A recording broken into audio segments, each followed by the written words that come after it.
Everyone laughed the first time the old man pushed the shovel into the ground. In a village where the houses were nothing more than cracked clay walls and rusted metal sheets, the idea sounded absurd. The man was nearly 70 years old, thin as a dry branch, his ribs visible beneath his dark skin. His beard had turned completely white, and his clothes were worn so many times that the fabric had almost become transparent. Most people in the village believed his best years were long gone, and yet every morning before the sun rose above the dusty horizon of the African plains, he walked toward the same enormous tree. The tree was older than anyone in the village could remember.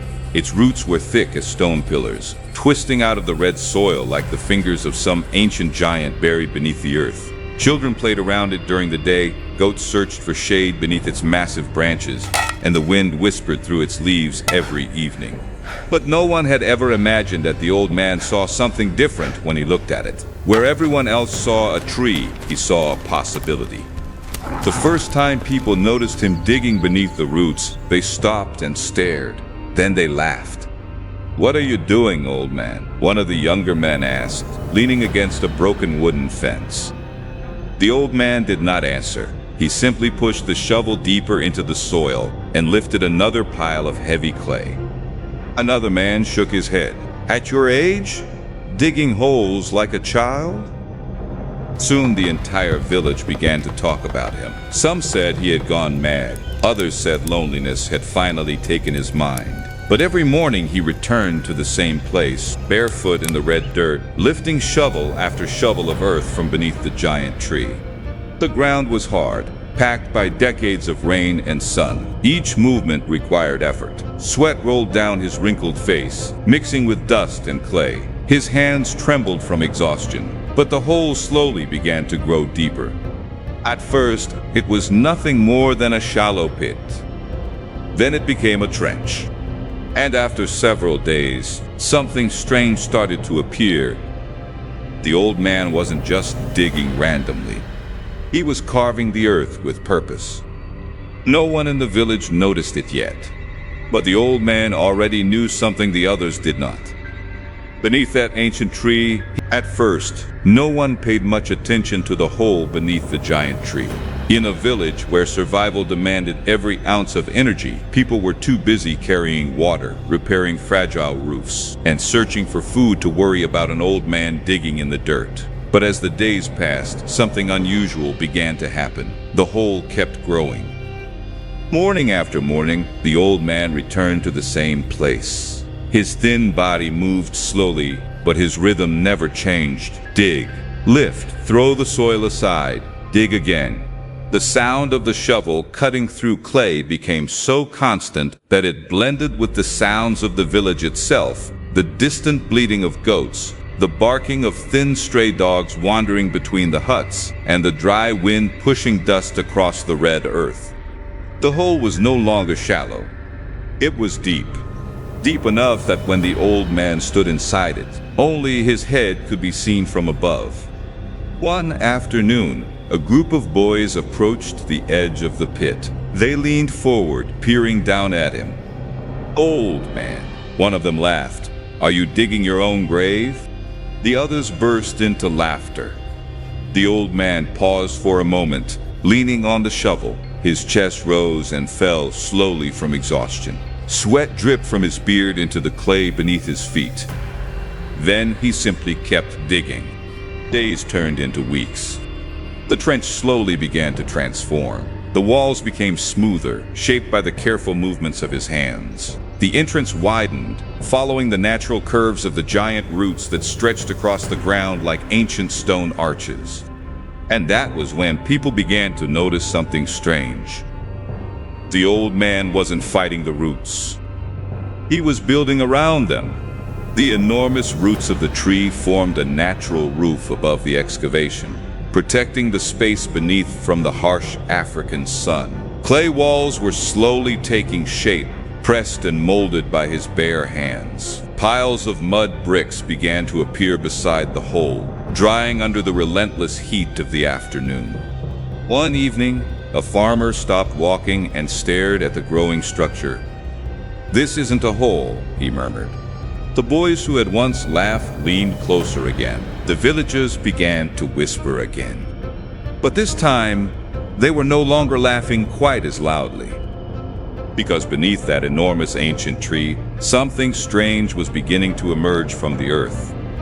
Something no one in the village had ever seen before. By the third week, the entire village knew about the old man and the hole beneath the giant tree. It had become a strange kind of spectacle. People would pass by slowly, pretending they had somewhere else to go, but their eyes always drifted toward the excavation. The pit had grown far beyond what anyone expected.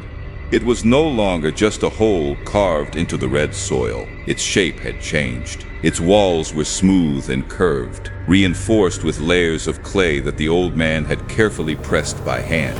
And most surprising of all, the structure seemed to follow the natural form of the giant tree's roots.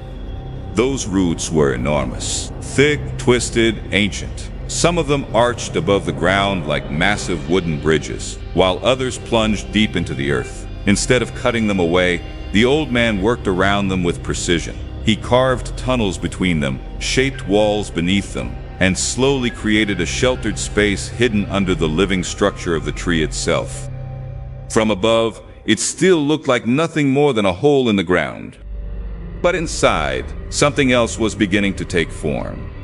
One morning, a young man from the village stopped at the edge and stared down.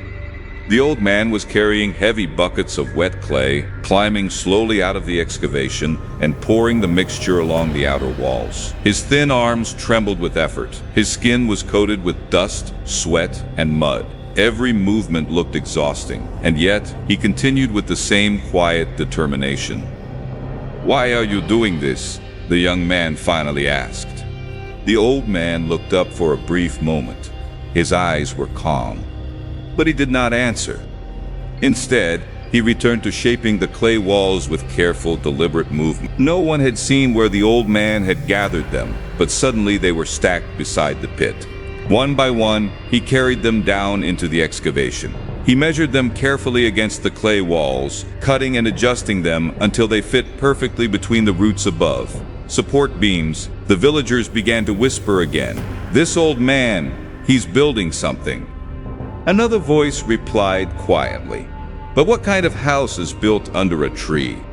The old man kept working. The bamboo beams formed a rough structure along the ceiling, resting against the enormous roots of the ancient tree. Clay was packed between them, sealing the gaps and strengthening the chamber beneath. From the outside, nothing about the village had changed. The huts were still broken. The dogs were still thin. The ground was still dry and cracked. But beneath that giant tree, hidden just below the surface of the earth, the impossible was slowly beginning to take shape.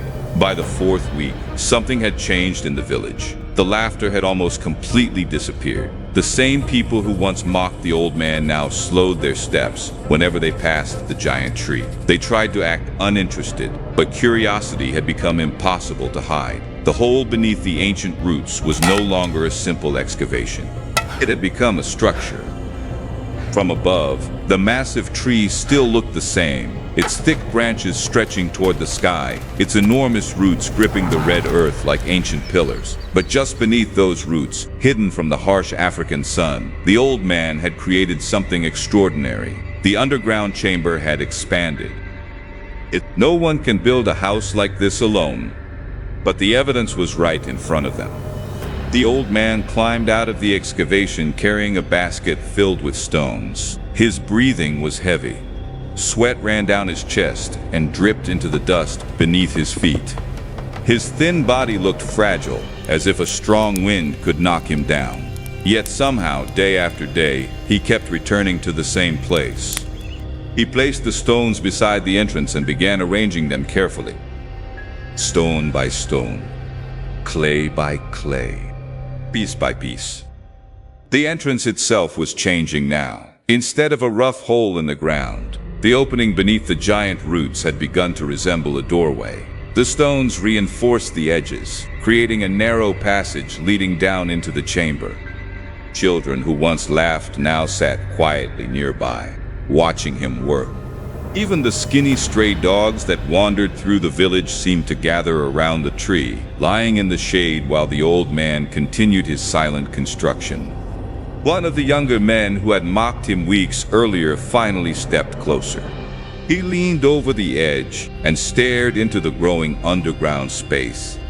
For a long moment, he said nothing. Then he whispered quietly to the others standing behind him. "This isn't just a hole anymore." The wind moved slowly through the branches of the ancient tree above them, and beneath those massive roots, hidden from the world, the old man continued building something the village had never imagined. Nothing about the village suggested progress. Nothing suggested change. And yet beneath the giant tree, something remarkable had happened. The underground space had become a real structure. The chamber was no longer rough or unfinished. The clay walls had hardened into smooth surfaces, shaped carefully by the old man's patient hands. Bamboo beams crossed beneath the enormous roots above, forming a stable ceiling that supported the weight of the earth. The natural curves of the tree's roots created a strange kind of architecture, as if the tree itself had become part of the house. Inside, the temperature was cool. Outside, the sun burned relentlessly. This contrast alone made people uneasy.